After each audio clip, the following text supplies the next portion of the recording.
Jesús dijo a sus discípulos: Yo soy la verdadera vid y mi Padre es el viñador. Él corta todos mis sarmientos que no dan fruto. Al que da fruto lo poda para que dé más todavía. Vosotros ya estáis limpios por la palabra que yo os anuncié. Permaneced en mí como yo permanezco en vosotros. Así como el sarmiento no puede dar fruto si no permanece en la vid, tampoco vosotros si no permanecéis en mí. Yo soy la vid, vosotros los sarmientos. El que permanece en mí y yo en él da mucho fruto, porque separados de mí nada podéis hacer. Pero el que no permanece en mí es como el sarmiento que se tira y se seca. Después se recoge, se arroja al fuego y arde. Si vosotros permanecéis en mí y mis palabras permanecen en vosotros, pedid lo que queráis y lo obtendréis. La gloria de mi Padre consiste en que vosotros deis fruto abundante, y así seáis mis discípulos. Hemos leído el Evangelio del domingo quinto del tiempo de Pascua, San Juan, capítulo 15, versículos 1 al 8. En la Sagrada Escritura, la verdad no se opone solamente a la falsedad o a la mentira, sino que también asume las dimensiones de plenitud o perfección frente a la promesa, la figura o el anuncio. Esto porque Jesucristo dice: yo soy la verdadera vid. Entonces no significa que se contraponga de modo necesario una falsa vid, sino a la figura que la precede, que la anuncia. Lo que los profetas, por ejemplo, anunciaban en el Antiguo Testamento, o las grandes gestas de salvación que precedieron a Cristo, no eran falsedades. Las figuras, los anuncios del Antiguo Testamento no eran falsedades comparados con la verdad del Nuevo Testamento, sino que eran realidades que contenían ese poder significativo, ese poder de anunciar la plenitud. Eran hechos y verdades que dirigían la mirada creyente hacia la plenitud que solo en Jesucristo se alcanza. Cuando nuestro Señor afirma que Él es la verdad, o como en el caso del Evangelio que hemos leído, la verdadera vid, allí se implican las antiguas figuras y acontecimientos de salvación. Le da plenitud, perfección, acabamiento a lo antiguo, a las realidades antiguas.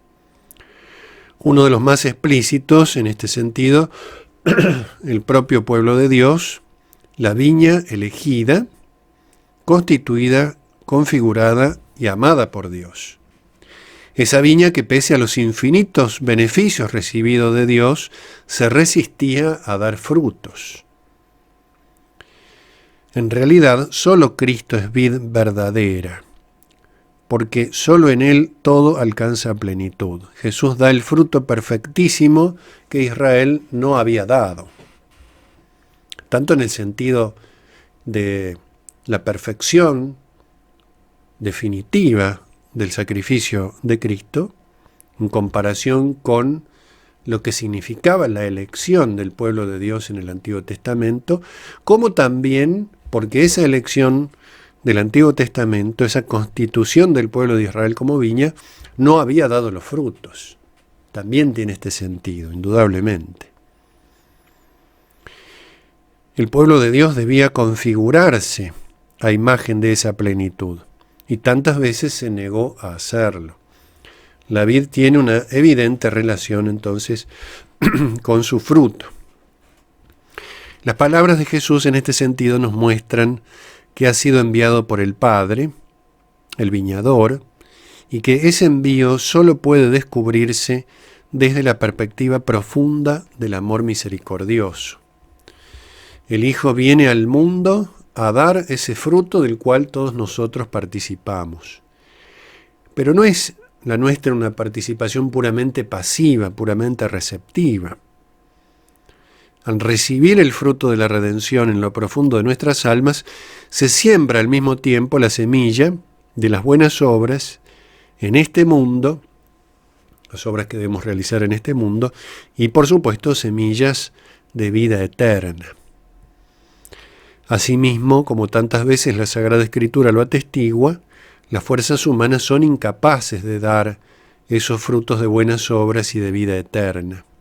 Por eso la clave siempre es la unión con Cristo y por Cristo con el Padre.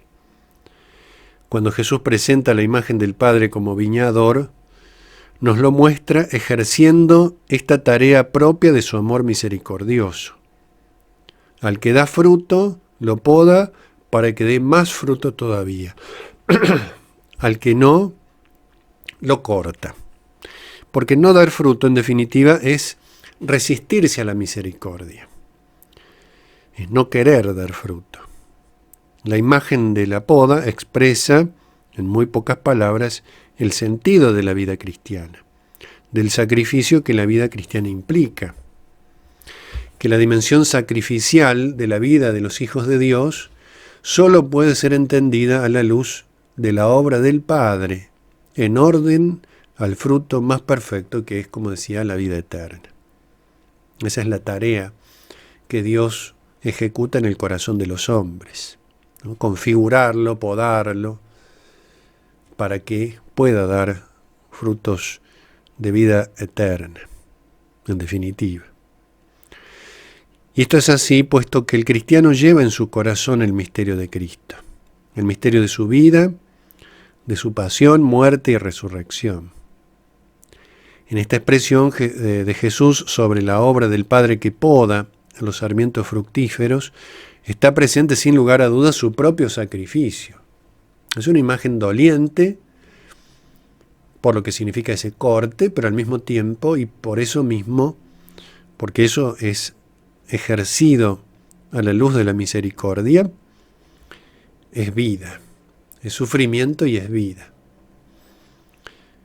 Por eso esa imagen de ese sacrificio redentor que podemos comprender nuestra participación en él. San Pablo decía con razón, y no solo lo decía, sino que lo vivió, lo experimentó con toda intensidad en su propia vida, San Pablo, decía que completaba en su carne lo que faltaba a la pasión de Cristo. Y no porque la pasión del Señor haya sido imperfecta, sino porque ese acto supremo de caridad se participa en el creyente, se nos da parte en este sacrificio, para que el fruto se haga realidad en cada uno de nosotros. No somos simplemente conocedores de lo que pasó en el Calvario, sino que participamos de una manera misteriosa, pero real, a partir de nuestra condición cristiana. Después está el desafío de vivir de manera conforme con esa participación. Es una figura similar a la del grano de trigo que debe morir para fructificar. Y entonces el sacrificio y la muerte tienen otro sentido, muy diferente al que el mundo alejado de Dios le da. En este Evangelio se esclarece una gran verdad, que ese fruto no es nuestro, sino de Dios en nosotros. Esa situación está reflejada también en las palabras de Jesús acerca de nuestro vínculo vital con Él, la mutua permanencia que se da entre Cristo y nosotros solo es posible a causa de la caridad. Y esa caridad es la que produce fruto. Es la que nos da una vida que no podemos alcanzar sin Jesús. Sin mí, dice Jesús en el Evangelio que leíamos recién, nada podéis hacer. Lo que dice de otra manera también San Pablo en la primera carta a los Corintios, en el capítulo 13. Si no tengo caridad, nada soy. El Señor es el que es, Dios es caridad. Y cuando participamos de esa caridad, realmente somos.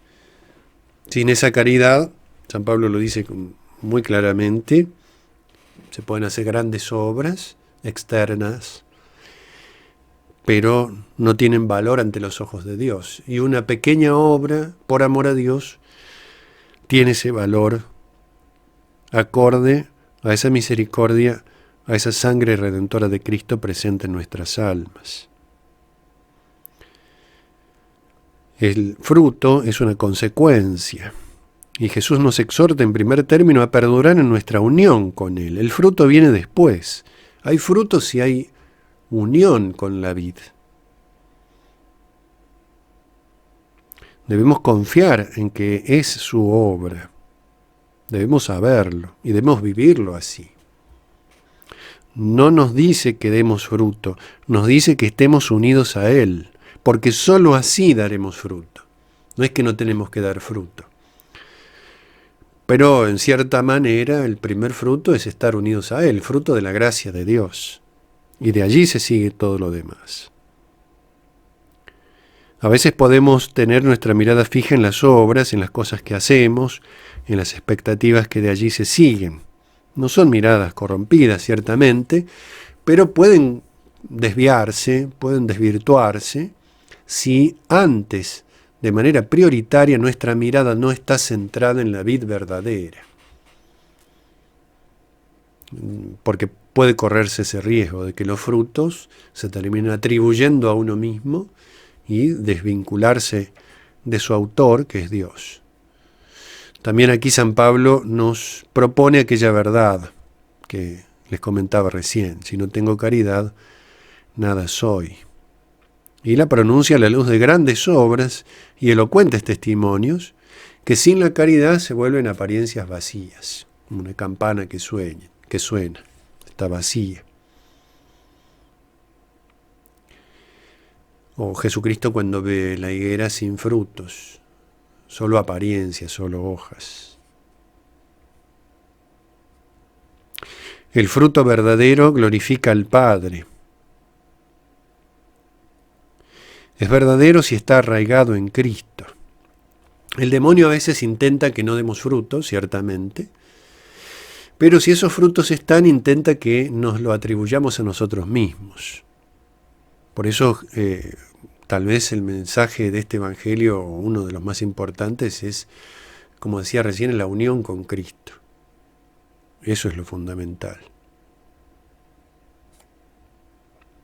Como dice la Virgen María en el Magnificat, hizo en mí grandes obras. Grandes obras, ciertamente, la Virgen no lo niega, lo reconoce y lo proclama. Me llamarán bienaventurada todas las naciones, todas las generaciones. Pero Él hizo obras grandes en mí. O San Pablo, no soy yo, es Cristo quien vive en mí. Nuestra salvación entonces glorifica al Padre. Nuestra vida unida a la vid ya contiene ese fruto que Dios causa en nosotros. Jesús destaca lo abundante del fruto y eso implica una dirección hacia la vida eterna, hacia la sobreabundancia del amor redentor en su consumación definitiva.